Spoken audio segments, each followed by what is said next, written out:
Hello and good morning. Hi, bye middle school. Thank you for coming in here. Show her a lot of love later today, okay? My name is Stacie. I'm one of the teaching pastors here at Cassis, and I've got this group of really close friends. And one of us is a CrossFit coach. And so a couple years ago, we started getting together one day out of the week, and we go to her gym and she leads us, she coaches us in a CrossFit workout. So none of us are actually part of a CrossFit gym. It's just like this one day we get together and we have a really good time, and it's also really awful, but we have a really good time together. So a year ago, we decided to actually sign up for a local CrossFit competition just for fun. And you get to know some of the workouts ahead of time. And so we showed them to our coach, and she built them into our workouts through the week to help us get ready. And one of the things that you had to do, and it was these partner workouts, is this thing called a hang clean. And so basically all you do is you take like this Olympic bar and you hold it, you gotta drop it to your knees, and then through this set, you have to pull it up to your shoulders, like you flip it over.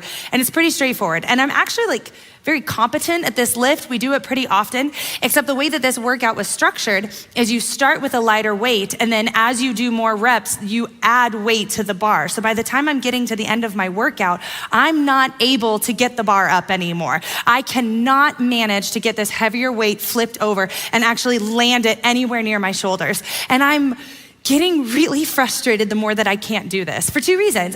I've got a partner.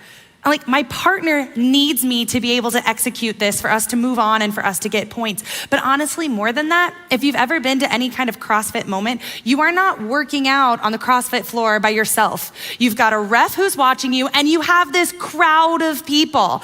And so I keep getting stuck in this lift and not able to flip it over. And I'm just thinking I'm gonna let my partner down, but also, all of these people are going to see me fail and not be able to lift this bar, and I'm getting really, really frustrated. And so in response, my coach ends up having me put this bar aside, and she starts making me take an empty bar, sometimes even a PVC pipe.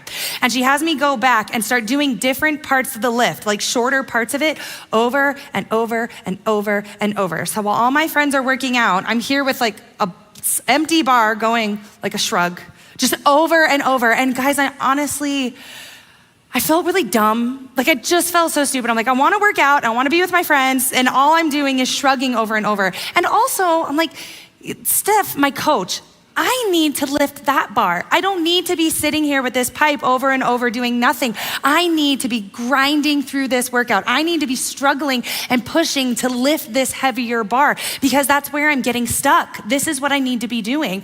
And she finally got tired of me, and she sat me down and she goes, Stace, you think you're stuck on the lift over here where it gets heavy. The truth is, that's just showing that there's actually an issue in how you're doing the lift, possibly all the way back to the beginning.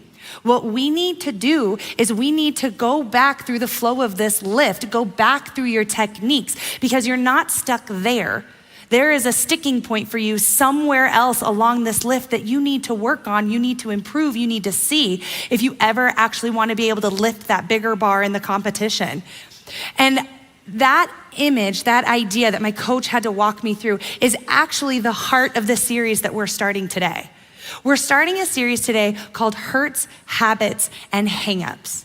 And the idea is that we each have these in our lives and in our stories. We each have a hurt or a heartbreak. We each have developed these habits that we're not really big fans of. We've each experienced some type of hang up. And when we don't like these in our stories, sometimes we find ourselves today saying, except that I feel really stuck.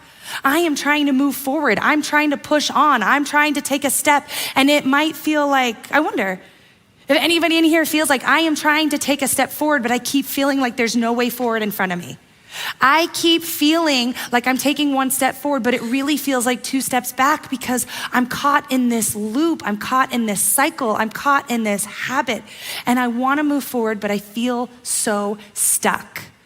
And so what I wonder is, for those of us who do feel stuck in something, if it's not like my CrossFit lift, where we think we're stuck here, but really there's something in our story that we need to go back through, and we might need to look at differently. We might need to learn from, we might need to go through differently. And so today we are actually going to be talking about some of the hurts in our lives, because all of us have some hurts. All of us have experienced being hurt or possibly even hurting somebody else. And for some of us, that hurt has become a sticking point now.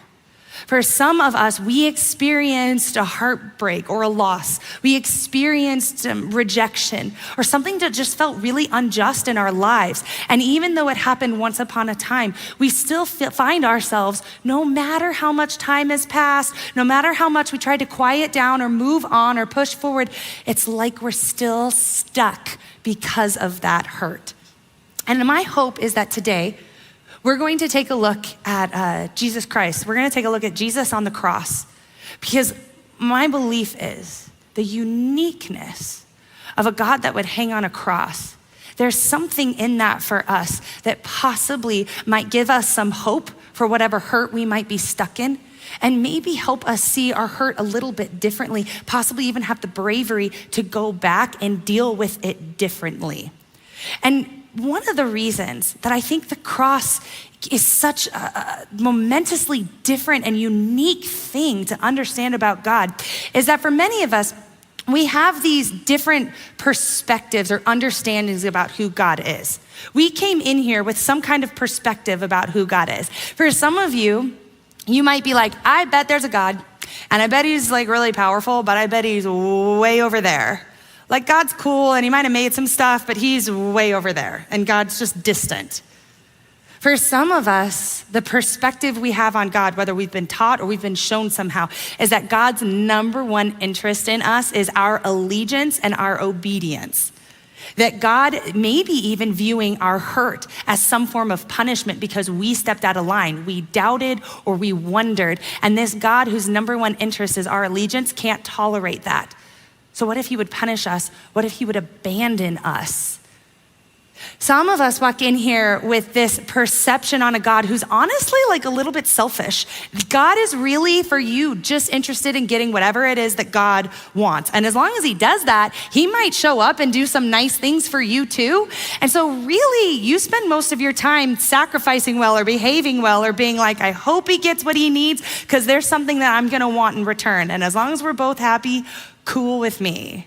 And then for those of us too, sometimes we just look at it and go, I don't know if I get to have any space to think that God even cares about my joy or my hurt, because who am I that God would care? I'm some little peon, I'm some little human that the God of the universe would care that I got hurt, would actually want me to think about that in my life if I want to be unstuck now. And what's incredibly unique about God, whatever perspective we walked in here with, is that is not the perspective that the Bible gives us about God. That the Bible does not talk about a God who uses all of his power and all of his might to show up and demand allegiance or to crush anybody who would stand against him. In fact, the Bible paints this picture of a God who chooses to set aside his power because he does love humans so much. We're not just this little inconsequential thing and he'll stay over there and we'll stay over here, but he loves us so much, we matter so much to him. He says, I will go to them. I will even take on the form of a human. In fact, this is how a book of the Bible called Philippians, this is how a book of the Bible in Philippians talks about God and gives us this unique perspective about him. It says in chapter 2, this Jesus Christ, this God showing up and coming to us, Jesus being in the very nature of God, he did not consider equality with God something to be used to his own advantage, meaning he didn't consider the power that is God's. He didn't show up to crush resistance. He showed up to do something different. In fact, he put that power aside and he chose to make himself as nothing, taking on the very nature of a servant and being made in human likeness. This Jesus, being found in the appearance as a man, he humbled himself by becoming obedient to death, even death on a cross. Can you imagine how radical that is for some of us today even? That this God is not number one interested in getting his way or in our allegiance. He's not sitting super far away. He says, human beings matter so much. I'm actually going to go to them. I am actually gonna set my power aside and show up as a human being. And I am going to step into the greatest expression of love for them by laying down my life to hang on a cross for them that they might never wonder again. What an incredibly unique God. And my guess is, if we're talking about being stuck by some of the hurts that we have experienced or we have endured or we have gone through in our story that are still impacting us today, this God has something unique to offer us. He has a unique hope. He has a unique place for us in that. And so today we're gonna actually look at part of the cross story. We're gonna be in Luke, and we're gonna be in chapter 23. So if you wanna turn to it, you can. Otherwise, verses are gonna be on the screen too. But in Luke 23, we're gonna jump in at about verse 26. And at this point for Jesus, he has already lived, he has ministered, he has performed miracles, and now he's been arrested. He has been arrested and he went through a trial and he's already stood in front of this crowd chanting, "Crucify him, crucify him." And Pilate just has washed his hands of it and said, "Go ahead. Take him and do with Jesus whatever it is you're going to do." And so at this moment, Luke 23, verse 26 says, as the soldiers are leading Jesus away, they seize this other man, this Simon from Cyrene, who's on his way in from the country, and they put the cross on him and they make him carry it beside Jesus. Now, it was not uncommon for Rome to make the accused carry their cross through the city and up the hill to where they would be crucified. It is an added part of the humiliation. It's an added part to the degradation, sometimes even the torture that this person is meant to be experiencing. But there's something about what Jesus has already gone through where he's not physically able to do this. Most likely, he has already been beaten and whipped and harmed so badly and deeply that he's not physically able to bear his cross. And they have to call this person from the crowd and say, "You walk with him, you walk beside him, and you carry it for him." And as this is happening, verse 27 tells us that a large number of people are following him, including women who mourned and wailed for him. I have a wonder about that. For me, when I read through this, I bet there's a part for those women who already see what Jesus has been through, and it's heartbreaking. And they know what's still to come. And it's shameful and it's devastating and they're weeping for Jesus. But I also just wonder if there's a part for them where they're weeping and wailing a little bit for themselves too. Because for them, this wasn't supposed to happen. God was supposed to show up with the power and the might, and he was supposed to crush Rome and crush oppressors, and he was supposed to be the guy, this Messiah. And yet here he is, so beaten and harmed. He can't carry the cross because he's gonna be crucified. This is not what was supposed to happen. This is not what God was supposed to do. Who is this God? And so they're weeping and they're wailing. And yet Luke tells us that Jesus is not alone. If we drop down to verse 32, we're told that two other men who are both criminals, they're led out with Jesus to also be executed. And when they came to the place called the Skull, they crucified him there along with those criminals, one on his right and one on his left. And Jesus said, "Father, forgive them, for they do not know what they are doing." And then they began to divide up his clothes by casting lots. And then, as he's hanging on a cross, people stood watching, and rulers began to come out and they began to sneer at him. And they began to say things like, "He saved others. I've heard. He performed miracles. He fed thousands. He healed. He even brought some people back from the dead. He healed others. So let him save himself. If he is God's Messiah, if he is the chosen one, let's see what he's gonna do." The soldiers came up and joined in, mocking him, offering him wine vinegar and saying, "If you're the king of the Jews, why don't you go ahead and save yourself?" In fact, to mock him further, they put a sign above his cross that titled him the King of the Jews. And you see what they're saying? They're like, if you're God, I know gods. My perception of God, they're gonna use their power to crush this moment. There is no God who would endure this hurt, who would submit themselves to this torture. I know gods, and they wouldn't let this happen.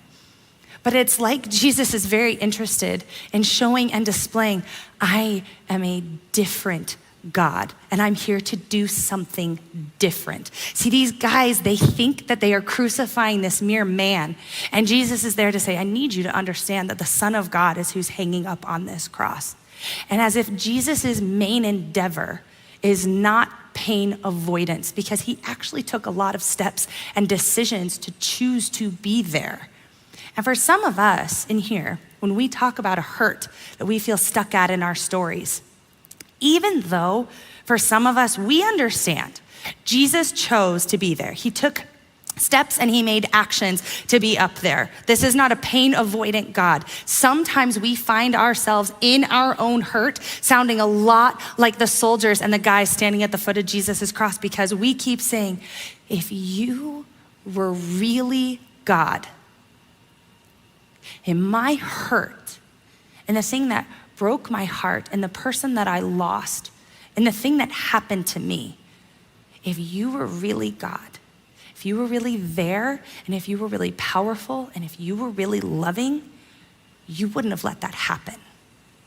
If you were really God, then why did this happen to me? And that's part of the reason we're so stuck, is because if you were really God, this wouldn't be part of my life and it wouldn't be part of my story. My husband and I had a moment kind of like this recently. My husband and I, we chose to step into foster care about 3.5 years ago. And it's been a roller coaster. And through that time, we've had about 7 placements in our house. And each of them are a different kid with a different experience, having a different impact on us also. But one very special boy, we got a phone call a couple years ago, and he was 4 months old. And part of his story is that he had been born exposed to drugs. And if you are born exposed to drugs, DCS shows up in the hospital and they actually remove that baby from your care then. And this family knew that. These parents had some experiences and they knew they're gonna take my baby. And so what they chose to do is they chose to take that baby and they chose to disappear with him. It's called absconding. They chose to abscond with that kiddo. And they disappeared for 4 months, hiding from DCS and the law. And by the time they found that kiddo, they brought him to our house. You know, mom had been on the run for a while, so he'd spent a lot of time in his car seat. And so he was actually a little sickly and small and a little delayed. And he was absolutely perfect. He had these curls and he was incredibly innocent.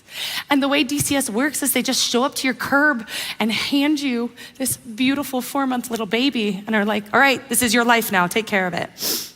And I remember his lawyer came in, and we knew when we signed up for foster care, Andy and I know, foster care, and one of the beautiful things about it is you get to reunite families. You get to be present as part of that. And we love that, and we've been a part of beautiful stories, but we have always had a hope to get to adopt a kiddo one day also. And we know sometimes foster care does that.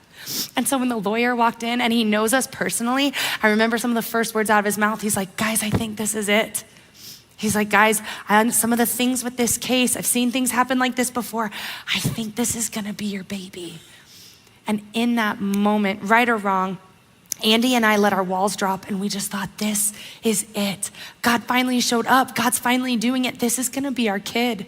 And we just stepped in with that heart and we helped him heal and we showed up when he needed us. We even helped him get a surgery that he needed. And we just absolutely fell in love with this little boy like he was already ours and we were already his parents. And we were so busy falling in love with this little kid because he was in our care for 13 months. We were so busy falling in love with him that we missed what was going on. We just missed that his parents were actually showing up really well, that they were working their care plan. We missed that they had been stepping into some parts about recovery and they'd been experiencing sobriety and it had actually been going really, really well. And we completely missed that his parental visits had started to increase and he'd actually lost supervision, so he was being with them more often. We just didn't notice because we were so busy falling in love and thinking God finally did it and this is our kid. Until after 13 months, we're on a meeting. And this meeting has the parents as part of it and DCS and the judge and everybody involved in the case. And there's this really sweet moment where the mom shares She's like, I've had a really hard time for a lot of my life, and this is the first time that I have felt supported to be able to find, sobriety, to be able to take care of myself, to be able to be okay. And at that moment, it was absolutely falling on deaf ears for me because I thought this was my kid, except at the end of that meeting, DCS and the judge both ruled for him to be reunited fully with his parents. And they ruled for it to happen in 3 weeks. And he was gone, just like that. And my husband and I, Andy and I, found ourselves saying, this is an impossibility. Because if you were really God, you'd be showing up right now. If you were really God and you were really great and you were really loving, this is not what would be happening right now. This kid would not be gone. And for some of us, we're stuck now because there's a hurt in our lives where if you were really God, you would have held my marriage together. If you were really God, you would have protected my kid, or you would have gotten my kid through that moment. If you were really God, I would have gotten in that school. I wouldn't have faced that rejection. I'd be doing something different at work. I wouldn't be facing a humiliation. If you were really God and really great and really powerful and really there, this is not where my life and what my story would be in this moment. In fact, some of us, look at what the first criminal who's hanging up next to Jesus actually says. He says in verse 39, one of the criminals hanging there next to Jesus began to hurl insults at him, began to say, aren't you the Messiah? Well, then save yourself and save us. You see what he's saying? If you're really God, you would pull me out of this moment. You would not be letting this happen if you were really God. And for some of us, when the hurt that we get stuck in is having us say, if you were really God, we might find ourselves beginning to hurl insults at Jesus, beginning to rail against him and say, I thought you would be different. I thought this would be different. This was not what God was supposed to do. But for some of us, the hurt that's in our story and the hurt that's in our lives that we feel stuck in right now, it comes with a different flavor. In fact, look at what the other criminal says, because there's 2 people hanging next to Jesus, with Jesus in the middle. And the other criminal in verse 40, he actually rebukes the first guy. And he says, don't you fear God? Since you are under the same sentence. You see, we're being punished justly. We are getting what our deeds deserve. And yet this man has done nothing wrong. Do you see the different viewpoint he has on his hurt? See, he's not hanging up there thinking, God woulda or shoulda or coulda or where was he?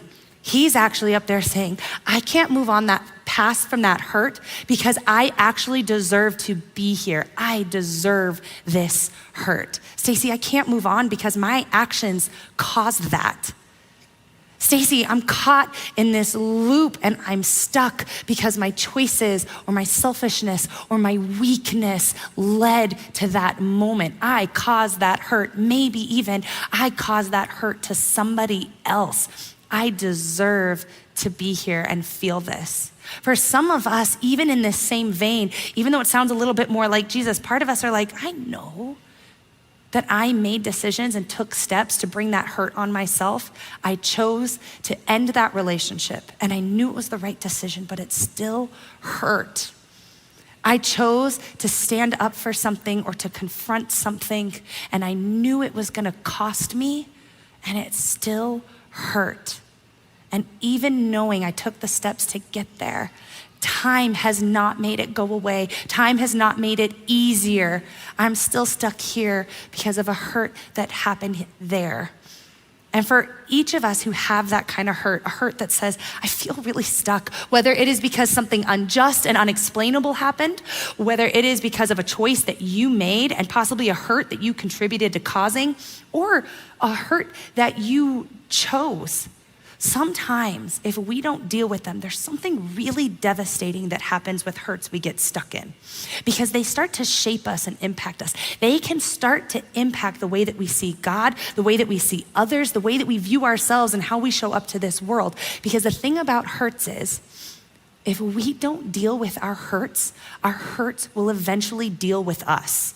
And if we don't deal with our hurts and they eventually deal with us, we run a really big risk of turning into the very thing that first hurt us. If we get stuck in our hurt and we start playing this loop where we keep going back to it, it keeps defining us and shaping us and moving parts of our heart and parts of our decisions, we might inevitably find, if we don't deal with that hurt, we start to resemble that hurt. We might even accidentally start to bring that hurt out to the world around us and hurt some of the people closest to us or who matter the most in the same way. It's this really difficult and really dangerous thing about hurt. You know, for Andy and I, when that baby reunited with his parents, we were really devastated. It was really, really heartbreaking for us. And we both responded a little differently. For Andy, his hurt really resembled anger. For him, he just got so stuck in thinking, this is not right. We are the ones who put in so much love and care and time. And what was really devastating is when he did go to reunite with his parents, we didn't even get to hear his first word. We didn't even get to see his first step. And he was so stuck in this anger and how wrong it felt. And there were other people around us, because when we've got family and friends who love us, they end up loving our kids. And they ended up in this similar grieving space thinking, but what if they mess up? Is he gonna go back in the system? Is he okay? And is he safe? And where is God for that moment? And that is how hurt started to cycle for them. But for me, it was different. For me, I just know I don't want to feel this. I'm hurting and I do not want to. And so I did everything in my power to push it away, to minimize it, to pretend it wasn't there. In fact, this might sound silly to you, but for me, it was like a thing. I decided during this time to impulsively dye my hair a really, really dark brown. And for me, that was me trying to say, and this is no insult to brunettes, you're great, but for me, this is me saying, I want to be anybody but me right now.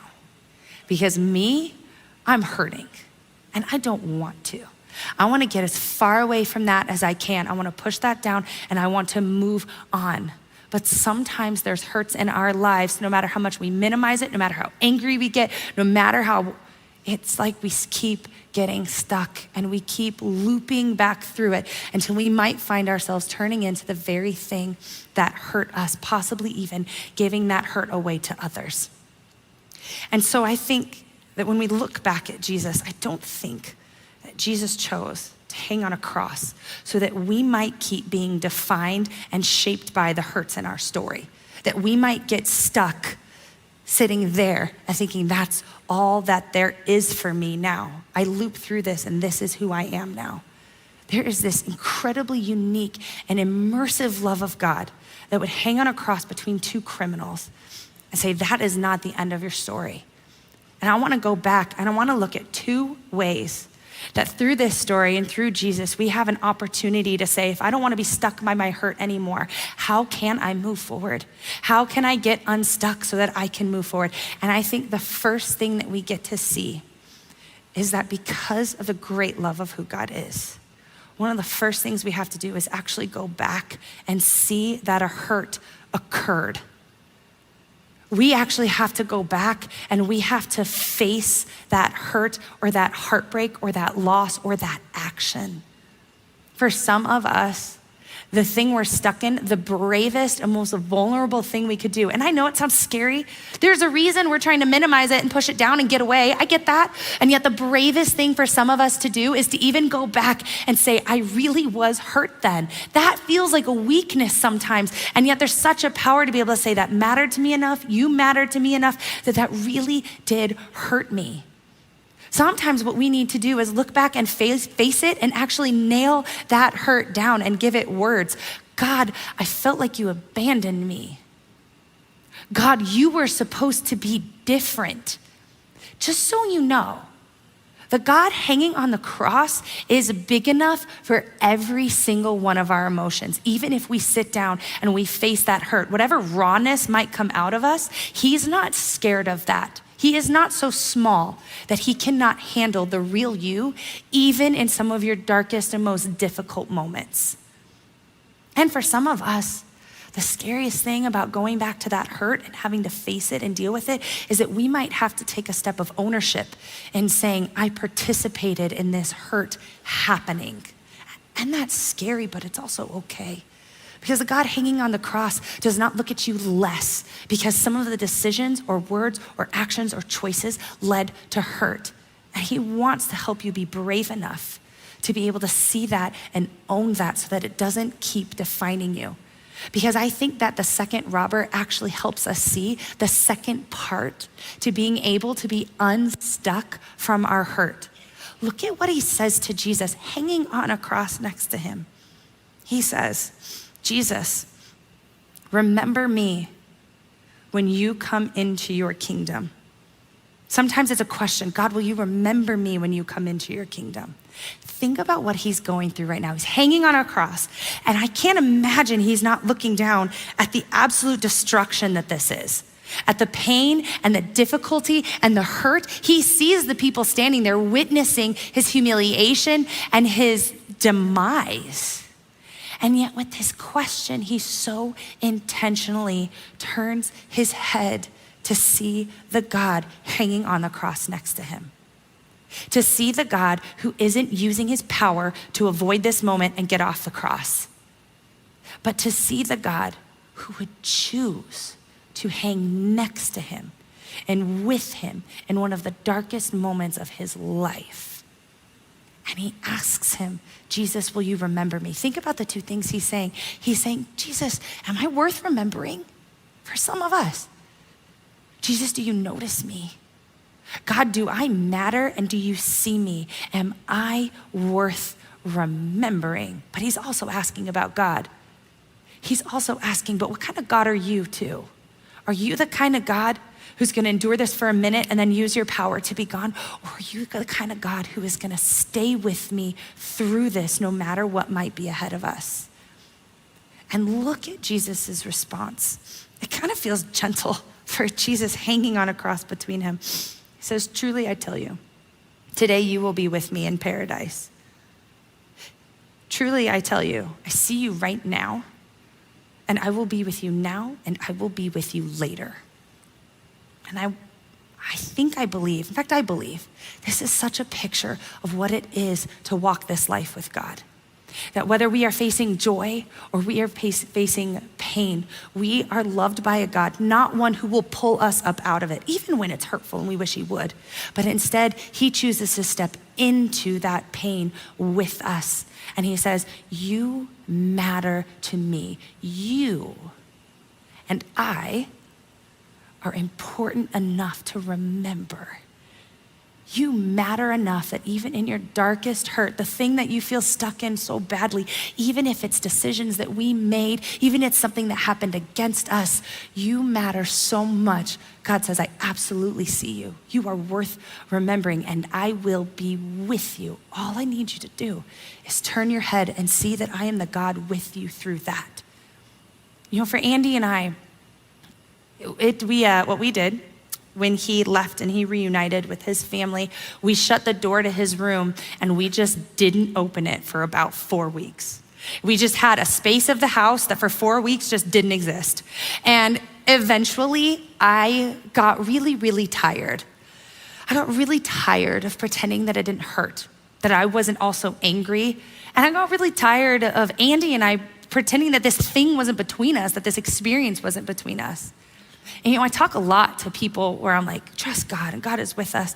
And I thought, okay, I'm mad at him, but let's see if he's here. I'm gonna try and turn my head. I'm gonna try and see that he's there. And so Andy and I, we chose to go into his room. It'd been about 4 or 5 weeks and we'd kept that door shut. And we went in the room and we sat down and we faced his crib and we just let ourselves face that hurt. We let ourselves be really, really sad and really, really angry and confused. We went back through moments where we thought God was doing something that he clearly wasn't doing, and we let ourselves together feel what that was. And it was very difficult.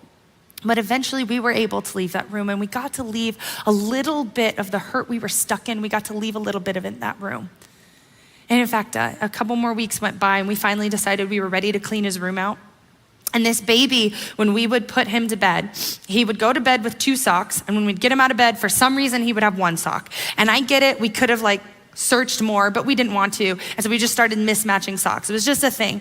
And when we cleaned his room out, there was this moment moving the bed aside, and Andy found this little line of tiny little baby socks shoved between the crib and the wall. And he actually calls me in, and we got to see that. And it was the first beautiful moment we'd had in a really long time for this.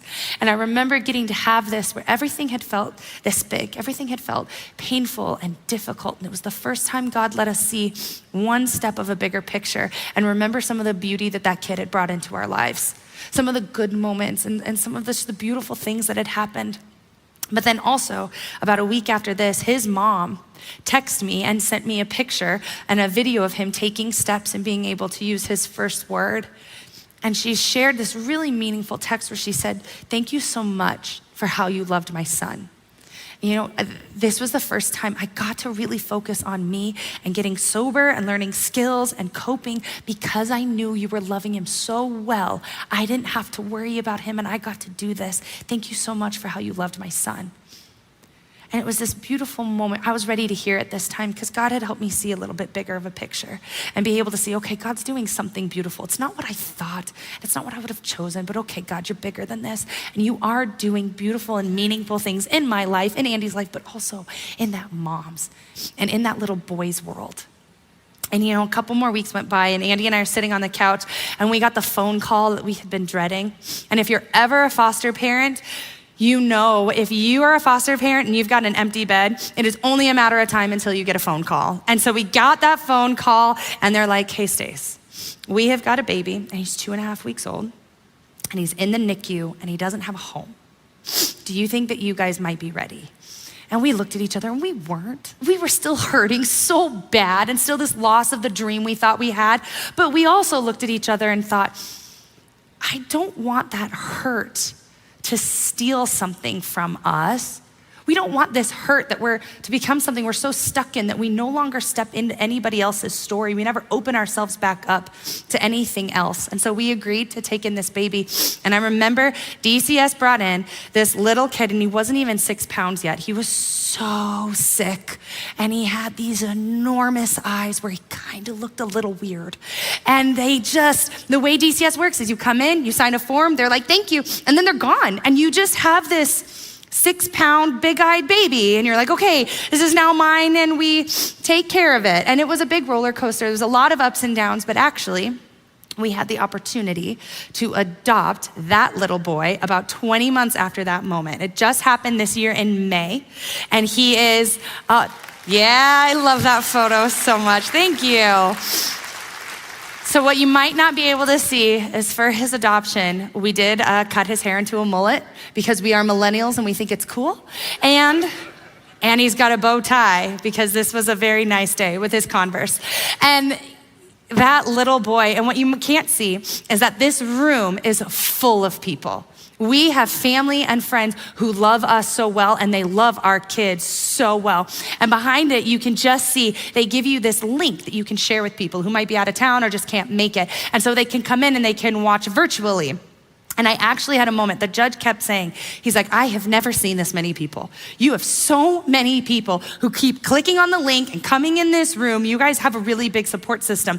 But some of my coworkers for that link, they actually set it up and put it up on the screens in here and then sat in here to watch. And what was really funny is there was this moment the judge asked, he was like, "Did you rent a stadium for your adoption? Like, what is happening here?" And I got to share, I'm like, "No, I work with cool people in this cool place and he's really lovable, so here we are." Like, it was just this really, really beautiful moment. And I have to tell you, for that picture, I'm so glad that we didn't get so stuck in our hurt that we missed that.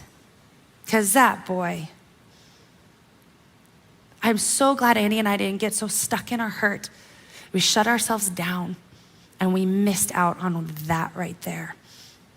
And I know, whatever hurt you walked in on, it's real for you. And it can be scary and it can be painful. But my hope and my prayer is for us that we want to get unstuck and that we might be able to turn our heads and trust that we are loved by a God, that we matter to a God so much, he would be right there with us, stepping into whatever hurt or grief that might be.